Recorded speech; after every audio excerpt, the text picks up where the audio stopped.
today's video, let me take you through how I come up with these amazing videos. And what I do is I go to YouTube and I will type in how to, and then I'm thinking, what can I insert here? What kind of word? What about stop? How to stop. And then I see a couple of results. How to stop with roller skates, how to stop overthinking, already did that one. How to stop procrastinating, also did that one. How to stop on ice skates, I haven't done that one, not yet. How to stop wasting your life, we haven't done that one, not specifically, but I did something similar.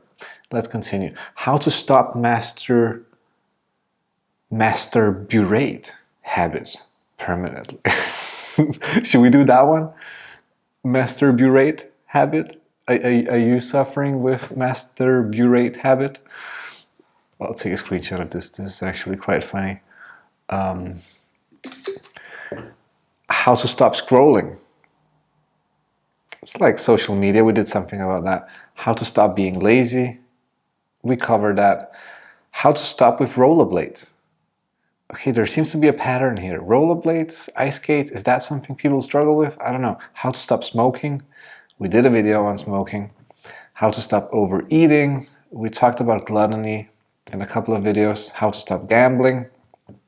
Not something that I've dealt with personally that much. I had a little period of playing poker, and but it didn't last that long. And how to stop hiccups. Out of these, I would say how to stop wasting your life is maybe the most interesting one. Now, how do you stop wasting your life? And what does it mean to waste your life? Let's start there. I know, it's like, oh, I just want the solution, I want the sauce. We will get there. In this video, let me just do the intro. In this video, I will show you how you will stop wasting your life with these 5 simple tips. You happy now? Let's do the little backstory here. What does it mean to waste your life? You do realize that this is just something we create, right? This expectation for what a good life is and what a wasted life is. We are creating these things in our heads. Okay, you define these things.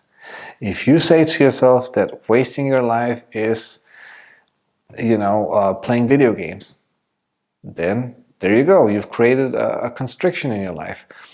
But if you say to yourself that wasting your life is not playing video games, well, guess what? Then you're not wasting your life playing video games. See, you create this narrative yourself. So what's more important to look at is what are the things that you want to do that you're not doing? And then what is holding you back from doing those things? That's the key, okay?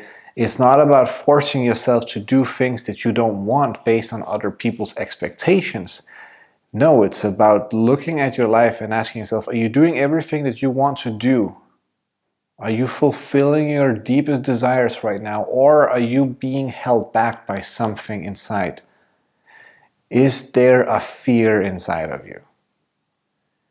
Is there a reluctance to do something because of doubt? Is there an imposter syndrome? Maybe you don't feel like you're good enough to do what you want to do. Is there something else holding you back? Are you worried what people might think? Are you worried about other imaginary repercussions from doing what you want to do? Is there something holding you back? That's the question you need to ask yourself. And if there's nothing holding you back from doing whatever you want to do, then you're good.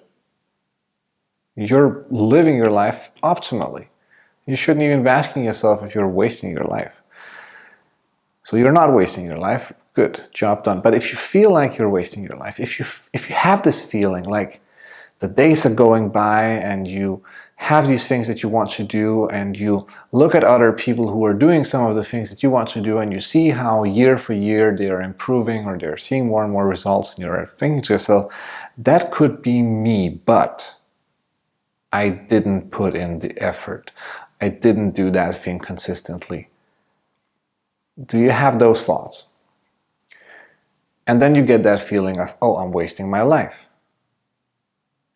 And then it can get worse from there, because then you might want to get rid of that feeling, right? And then you're like, okay, what can I do? I don't like this feeling.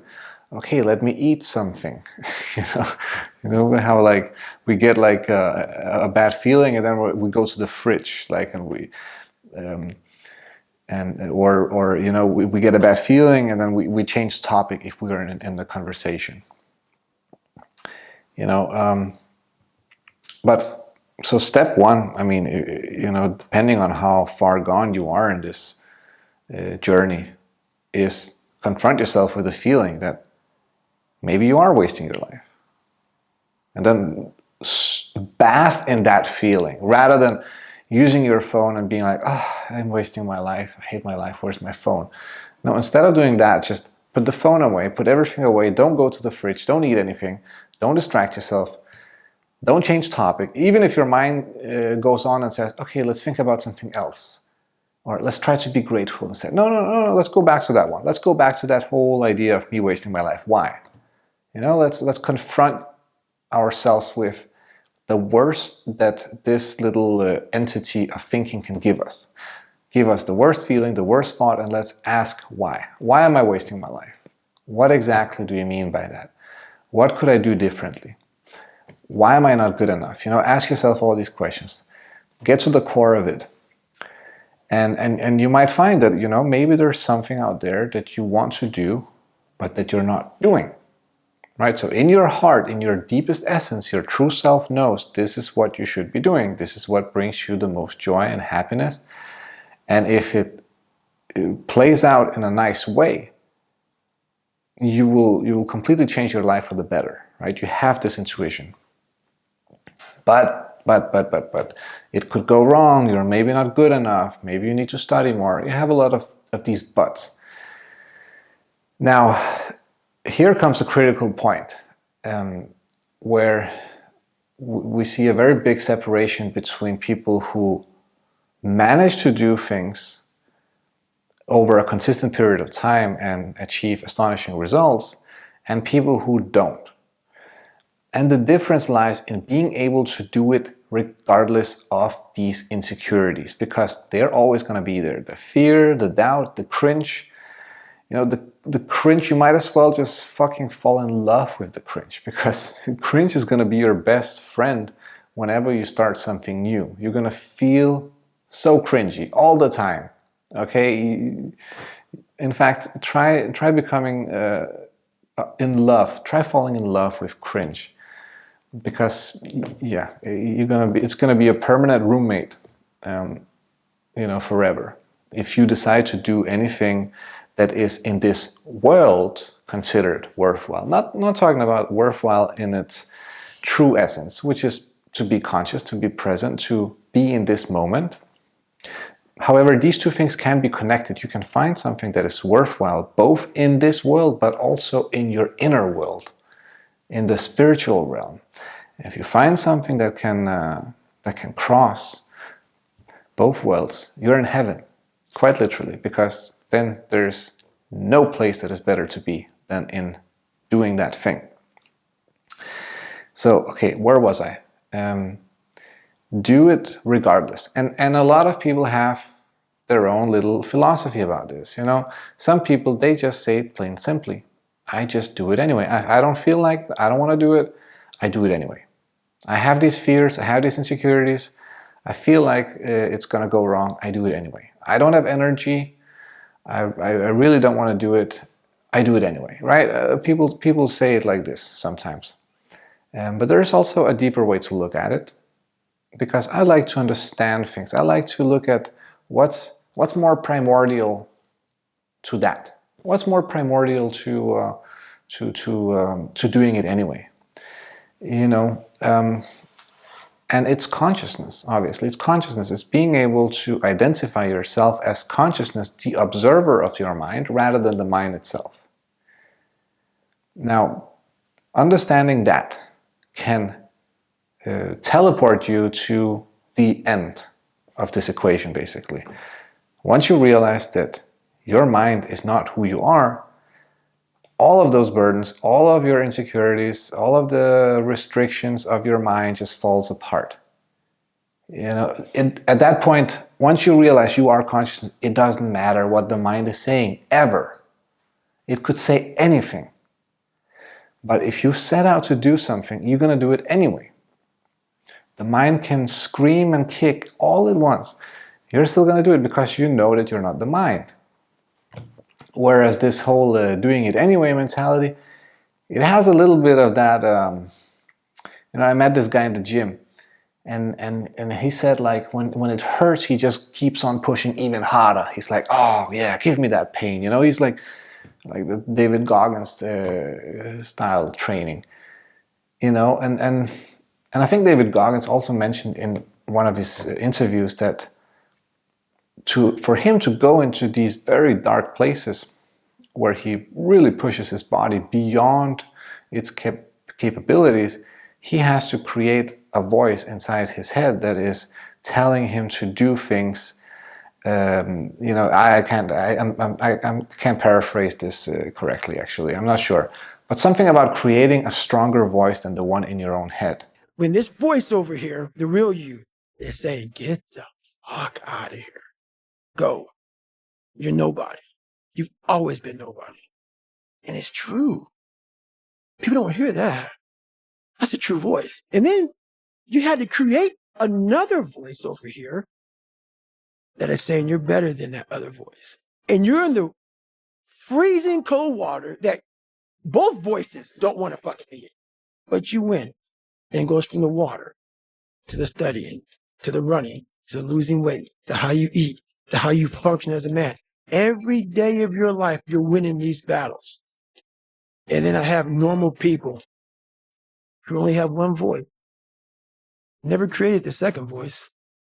The winning voice is the second voice. They have one voice. And that's just, I'm a piece of shit.